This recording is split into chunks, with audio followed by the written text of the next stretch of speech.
Ito na po, kung paano po nilagay yung MCL sa SkyDrive. Yan. So, nire-redo natin. Kailangan lang natin ay ito. Ano yung original bracket? Yan. Ito. Tinupito lang. Yan, ganyan tahel. Tapos, tatlong tornilyo. Tsaka tatlong bola. Ayan.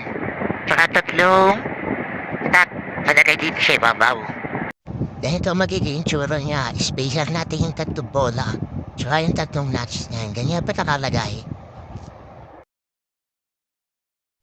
Tapos itong original bracket nga, sa uli natin ilalagay, pat nailagay na natin yung housing. So, ayan na mga kagalan, finish product natin. Walang extra bracket, walang extra butas. The original bracket man ginamit ko, ayan. Doon pa rin sa tornilyo niya dati. Dati kapila. Iba astig.